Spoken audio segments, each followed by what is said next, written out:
Ladies and gents, this is my 1991 Mitsubishi Delica L300 Star Wagon. And today, the camper build out begins. If you guys are unfamiliar with what this is, check out the video of when I got it. And if you want to see it in use, overlanding, off-roading, also check out some of those videos. Today, I'll give you guys a quick tour, and then I want to talk about what our plans are for this beast, and what we're doing for the interior, for the electrical system, for the exterior, for the mechanical part of the build. We're going to go over the entire plan of the van. Now, starting off, I'll show you guys the front. It's all factory besides a steering wheel that's gotta go and a shift knob that's also gotta go. Now, the previous owner started to do a little bit of a camper conversion in the back, but he never finished it, and it's not integrated very well. He removed the stock seats, the stock carpet, put down this plywood, and then built this little thing. This thing is nice in some ways, but I don't know. It's not the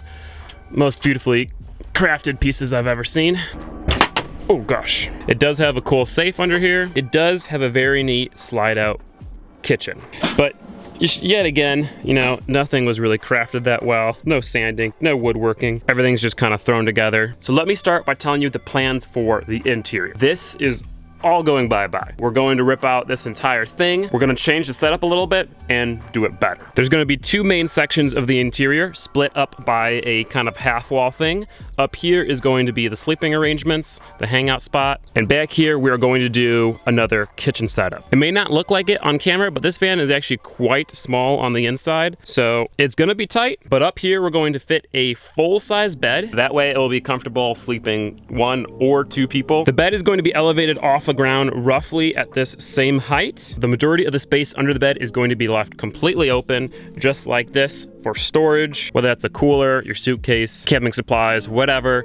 It can all go under the bed without getting in the way of anything. We are going to do a similar flooring, but we are going to redo it. This flooring has taken some water damage. Against this wall, there's going to be a little bit of a wooden countertop that can act as our bedside table. And inside that little cabinet area is where our electrical system is going to go. Now, to separate the bed from the kitchen, we're going to build a little bit of a half wall, a wall that might kind of come up to somewhere around here and go the majority of the width of the van. Right after the half wall, it's just going to be a nice countertop spanning this entire distance. There's going to be no gaps on either side. We are going to have a sink and running water in the van. Under the sink will be a little cabinet that leads to the electrical system as well as some extra storage. We are going to keep this slide out kitchen. We're going to make it a little bit wider, make it prettier, and above the slide out kitchen is going to be another just little drawer. That will make for a nice open area kitchen. We can cook back here, we can wash dishes back here, but we don't have to worry about, you know, getting stuff on the bed. Up here, we're also going to be doing a little shelf that's open to either side, both the bed side and the kitchen side. We can hang plants from there. That's where most of our lights will be. And once we're parked and camping, it'll be a good spot to store stuff for the kitchen. That's pretty much it for the interior. It's small, which sucks because, you know, we can't put a table in it, we can't put a bathroom in it, we can't put any of that stuff in it, and that's why we focused on the bed being awesome and the kitchen being awesome,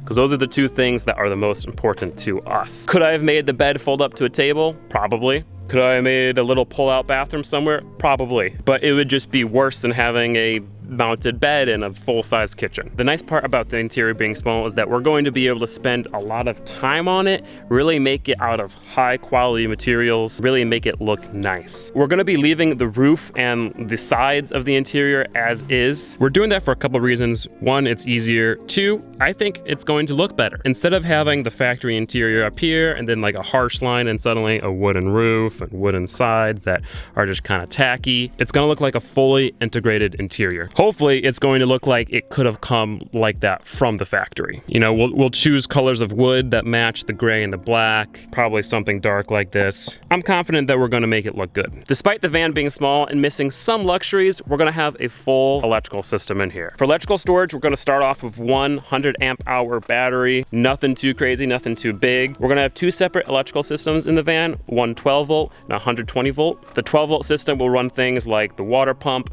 the lights, both interior lights and some floodlights on the roof rack to illuminate our camping area if we ever need to. And the 120 volt system will run things like the electrical outlets.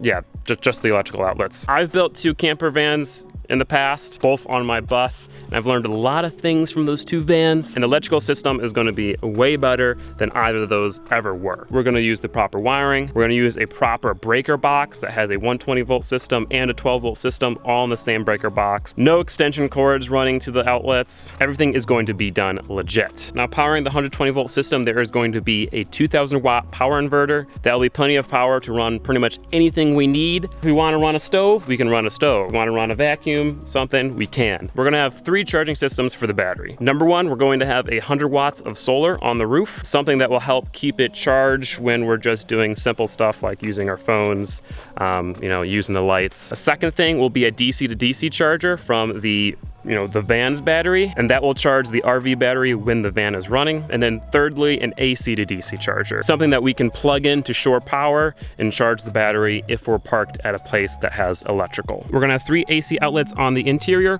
1 in the kitchen, 1 in the bedroom, and 1 up front. The connection to shore power will be a nice mounted bracket that has a plug that's waterproof. And we're also gonna have an AC outlet on the outside of the van. That way, if we want, we can plug something in to use outside, whether it's, some string lights on the awning or a shop vac or, whatever it may be. We could just plug it directly to the outside of the van instead of running it inside. That's pretty much it for the electrical system.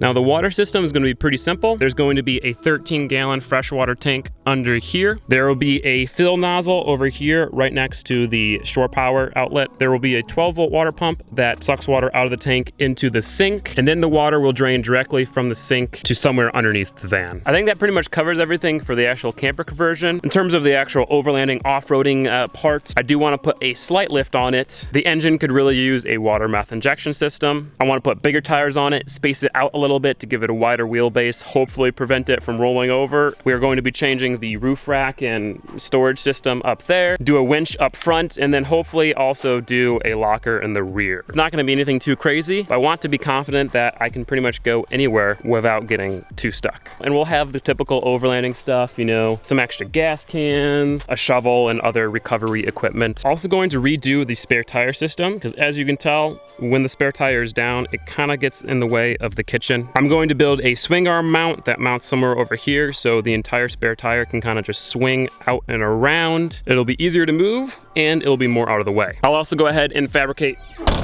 a ladder either on the rear hatch or on the driver's side of the vehicle. Without any further ado, I'm gonna get started. Let's start by tearing out the interior that's in there right now.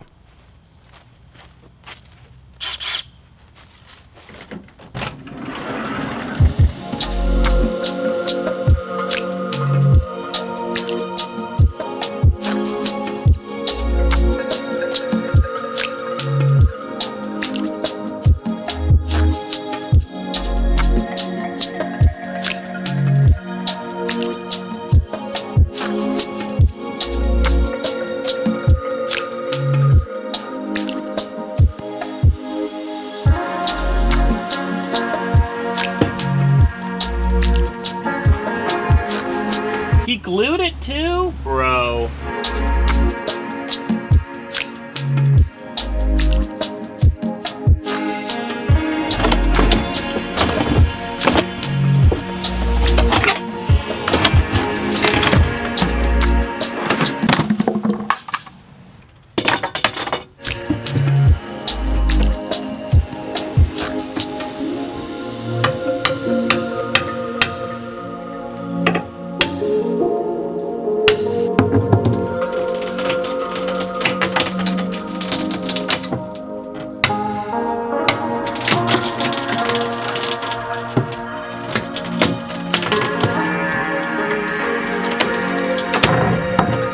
Thank goodness. Sorry, neighbors.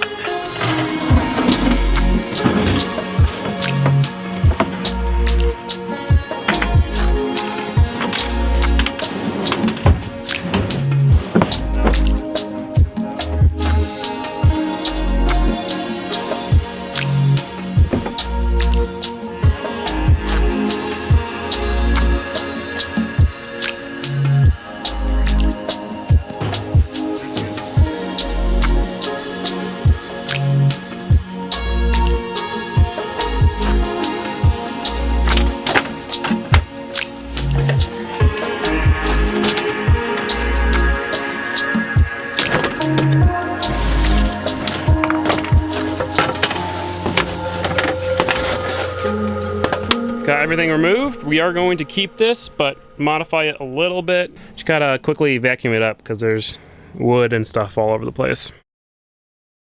Managed to salvage 3 sets of drawers, which is awesome because I mean, I don't think I'll even use all 3. Although I do need to buy a new big one because I did break the big one.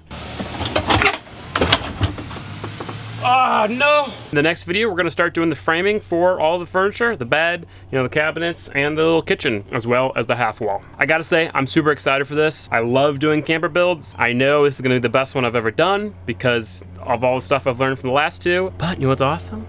Is that since it's so small, it's not gonna take forever and require a bunch of wood and cutting and the amount of work it's gonna take to fill this space versus an entire school bus, drastically different. Also, I just want to say a huge thanks to all of you guys and all the support you gave me in the last video. You know, you guys are what are keeping me motivated and keeping me doing videos and pushing through this hard time. I am going to go look at a shop tomorrow, so fingers crossed that goes well. I'll tell you about it if it does. Thank you so much for watching.